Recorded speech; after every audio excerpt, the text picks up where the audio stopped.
it's Sammy here, and I'm going to answer a couple of questions that I actually got from Justin in San Francisco, who is a UX designer and recent tech boot camp graduate. And Justin asked me some big questions. One of them is how to position himself to become more appealing towards recruiters when they're looking for a candidate with many years of visual design background. Now, one thing that I would say is to be really specific with the unique value that you're going to offer. Depending on your background, in your case, you had sales and psychology, you can really showcase how these skills are actually transferable and useful.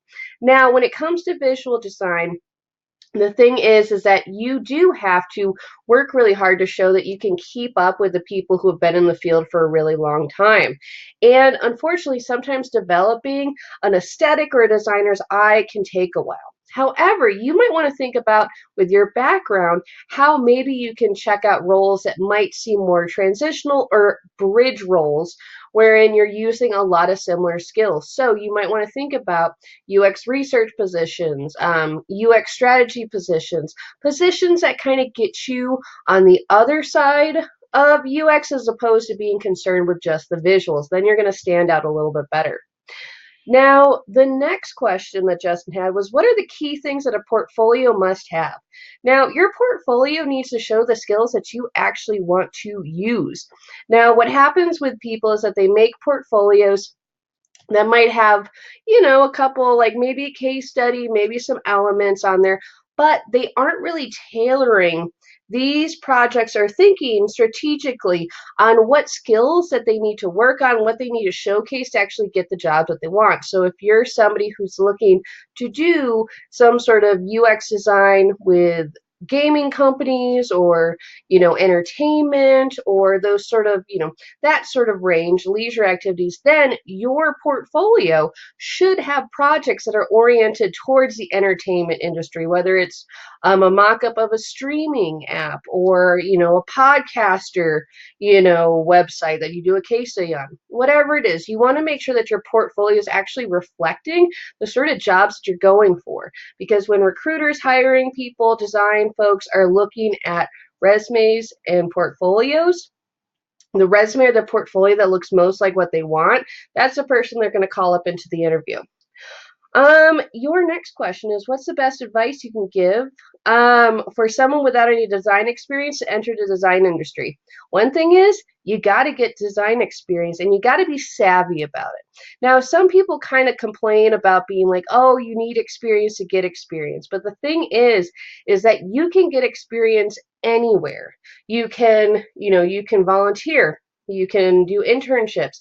You can be a freelancer, make money at this. The thing is that the best advice I can give you is to keep practicing with your portfolio, because we've reached the end of the era where you can just be like, oh, I did a program, and people are going to be like, cool, sweet, you got a degree. Now we're at a stage where it's not just enough to show that you've learned. You have to demonstrate what you've learned and show that you can actually implement whatever program that you went through. So for the people who are breaking into tech or design, you have to design to be a designer. That's just it at the end of the day. And there's actually plenty of opportunities for someone to go out there and actually get even real world experience. So don't feel like you're hampered in because you haven't been put on a formal company payroll. You can get experience in other ways. The next thing that they ask, because they asked me a lot of questions, is what are the up-and-coming UX and UI concepts that you see trending? Now, here's the thing. Trends aren't really going to help you, because trends can last for maybe a season at all. What you really want to think about when it comes to these concepts or trends is you want to look at the things that are actually going to provide a company ROI, because people aren't getting a UX designer out of an altruistic desire to make some sort of usable solution for somebody. If companies could get away with not having a UX designer and not spend the money on research and ideation, then they would. So if you actually want to stay on trend and current without having to jump through a bunch of hoops, always keep your mind focused on the ROI of your designs. That's always going to stay in style, especially for companies who have their eye on the bottom line.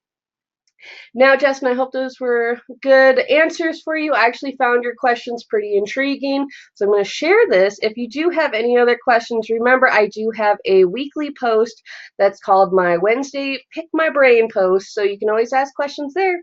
As always, I'm Sami Gardner, your career specialist. Bye.